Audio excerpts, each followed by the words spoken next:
atau bab pertama yang akan kita pelajari dalam matematika untuk SMK kelas 1 semester ganjil, yaitu tentang bilangan berpangkat, bentuk akar, dan logaritma.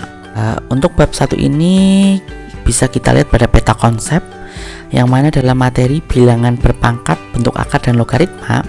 Kalau di peta konsepnya sendiri, di sini nanti akan ada 3 pembahasan. Yang pertama adalah bilangan berpangkat. Nah, bilangan berpangkat ini nanti kita akan belajar tentang pangkat bulat positif, kemudian pangkat 0 dan bulat negatif, kemudian pangkat pecahan. Itu untuk bilangan berpangkat. Kemudian materi selanjutnya adalah bentuk akar. Nah, untuk bentuk akar nanti di sini akan membahas pangkat pecahan. Kemudian yang ketiga adalah logaritma. Nah, di dalam logaritma nanti kita belajar tentang sifat-sifat logaritma dan menentukan nilai logaritma. Ya, langsung saja masuk ke pembahasan pertama, yaitu bilangan berpangkat atau eksponen. Nah, kalau kita lihat di sini ada variabel A. Nah, variabel A ini disebut sebagai bilangan pokok atau dasarnya. Kemudian di atas huruf A atau variabel A di sini ada variabel N. Nah, N ini disebut sebagai pangkat atau disebut juga dengan eksponen. Kemudian untuk variabel A dibaca yaitu A pangkat N. Artinya A-nya ini dipangkatkan sebanyak N kali, atau A-nya ini dikalikan sebanyak N kali, yaitu A kali A kali A kali A sebanyak N. Kita ambil contoh. Di sini dimisalkan 5 pangkat 4. 5 pangkat 4 artinya 5 dikalikan sebanyak 4 kali, yaitu 5 dikali 5 dikali 5 dikali 5. Kemudian nanti hasilnya adalah 625. Itu untuk perpangkatan. Kemudian contoh kedua. Di sini ada pecahan yang mempunyai pangkat 3, yaitu 1/3 pangkat 3. Maka artinya 1/3 dikali 1/3, kemudian dikali lagi 1/3.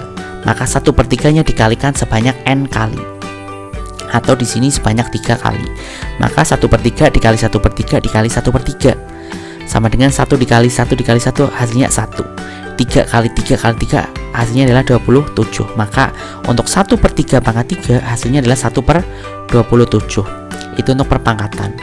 Kemudian masuk ke sifat eksponen atau sifat-sifat eksponen. Di sini ada beberapa sifat-sifat dalam eksponen. Yang pertama, untuk bilangan pokok yang sama.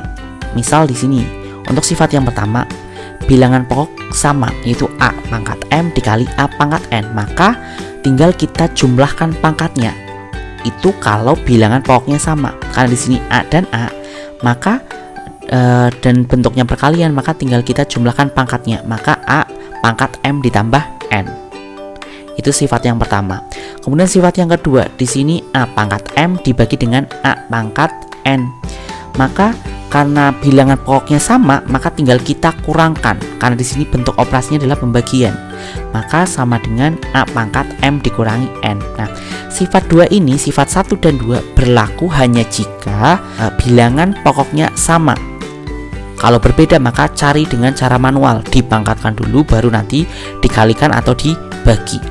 Tapi kalau bilangan pokoknya sama, mempunyai bilangan pokok sama, maka tinggal kalau di situ bentuk operasinya perkalian, maka tinggal menjumlahkan pangkatnya. Kalau bentuknya pembagian, maka tinggal mengurangkan pangkatnya. Itu kalau bilangan pokoknya sama.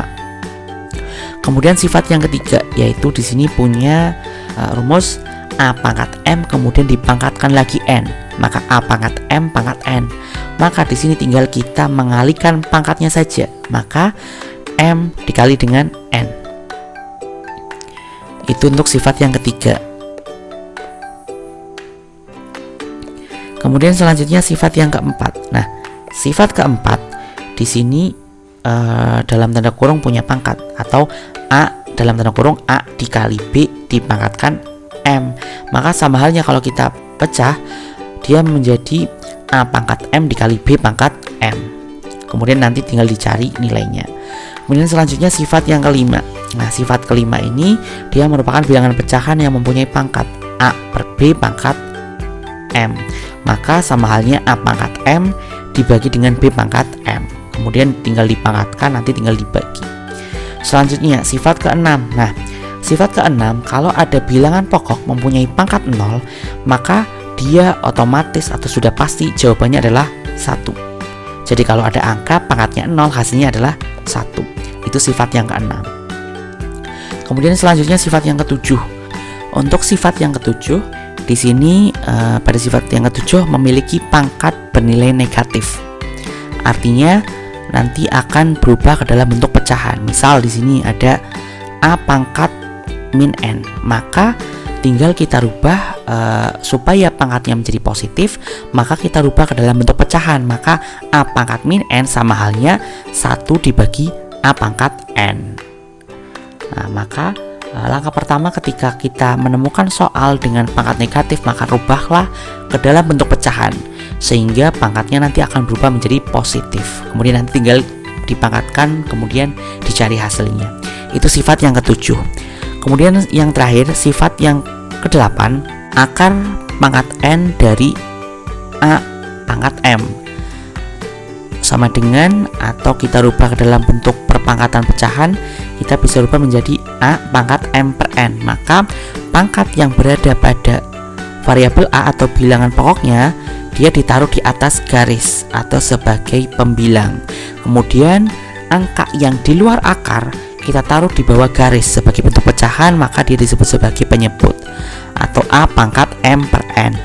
Nah, itu untuk sifat-sifat eksponen, yang mana dengan ketetapan atau dengan aturan di sini A dan B-nya tidak sama dengan 0, maka sifat eksponen tersebut bisa dipakai atau bisa digunakan. Itu untuk sifat-sifat eksponen. Contoh soal dari penerapan sifat-sifat eksponen. Yang pertama di sini ada angka 10 dikali dengan 10 pangkat 6. Ini merupakan sifat eksponen yang pertama, yang mana untuk bilangan pokoknya dia mempunyai nilai yang sama atau angka yang sama, yaitu 10 dengan 10. Karena memiliki bilangan pokok yang sama dan bentuknya perkalian, maka tinggal kita jumlahkan pangkatnya saja. Maka sama saja dengan 10 pangkat 1 ditambah 6. Nah, walaupun 10 tidak dicantumkan pangkatnya, maka otomatis dia punya pangkat 1. Maka 10 pangkat 1 plus 6 sama dengan 10 pangkat 7. Itu untuk soal yang pertama. Kemudian soal yang kedua, bentuk pembagian. Nah, kita lihat untuk bilangan pokoknya, karena di sini mempunyai bilangan pokok yang sama, yaitu 1/5. Kemudian ada 1/5 pangkat 4 dibagi dengan 1/5 pangkat 2. Karena di sini punya bilangan pokok yang sama, bentuknya pembagian, maka tinggal kita mengurangkan pangkatnya saja. Maka sama dengan 1/5 pangkat 4 dikurangi 2, maka sama dengan 1/5 pangkat 2, atau sama dengan, bisa kita tulis sama dengan 1 pangkat 2 hasilnya adalah 1, 5 pangkat 2 hasilnya adalah 25. Maka 1/5 pangkat 2 sama dengan 1/25. Kemudian yang ketiga, di sini ada 5 pangkat 1/4 pangkat lagi 4. Maka tinggal kita kalikan saja pangkatnya, maka menjadi 5 pangkat 1/4 dikali 4, maka sama dengan 4 dibagi 4, 1 kali 1, 1, maka sama dengan 5.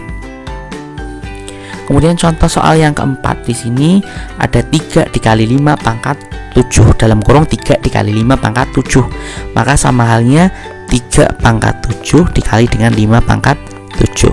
Kemudian tinggal dipangkatkan, kemudian nanti tinggal dikalikan. Kemudian contoh soal yang kelima, di sini ada bentuk variabel dengan pangkat yang berbeda-beda, yang mana di sini tinggal kita kalikan pangkatnya. Karena di sini variabel A tidak dicantumkan pangkatnya, maka otomatis variabel A dia punya pangkat 1. Maka 1 dikali 4 hasilnya adalah 4, maka A pangkat 4. Kemudian variabel B. Nah, variabel B di sini punya angka 2. 2 dikali dengan 4 dikalikan, maka hasilnya adalah 8. Maka variabel B punya pangkat 8. Kemudian dibagi dengan variabel C. Nah, variabel C di sini dia punya angka 5. Nah, 5 ini kemudian dikalikan dengan 4, maka jadi C pangkat 20. Kemudian variabel D di sini punya pangkat 12, maka 12 dikali dengan 4, maka variabel D punya pangkat 48. Itu penyelesaian dari contoh soal yang kelima. Kemudian selanjutnya yang keenam.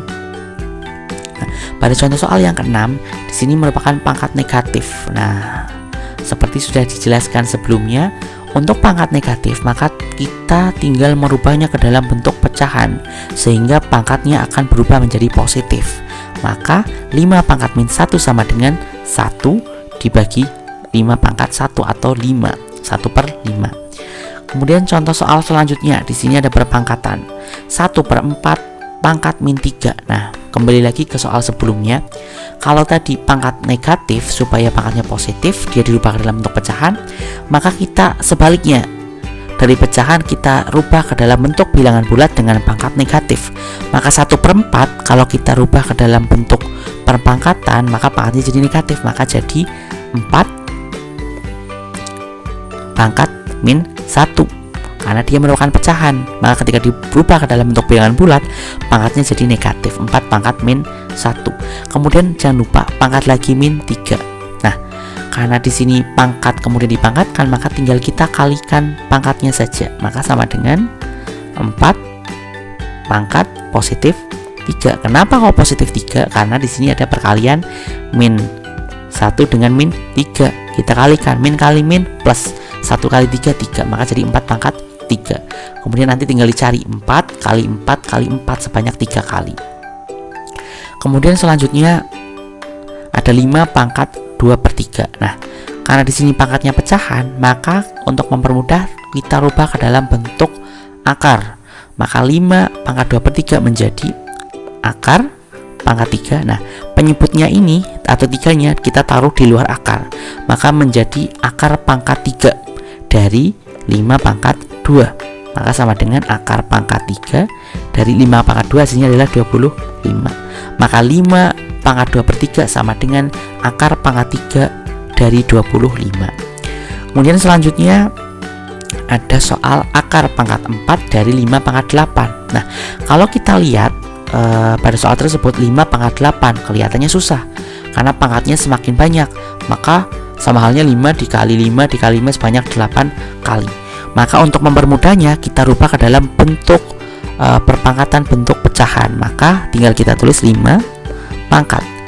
Nah, karena 8 ini berada dalam tanda akar, maka 8 kita taruh di atas garis atau sebagai pembilang. Kemudian karena 4-nya di luar akar, maka kita tulis di bawah garis atau sebagai penyebut.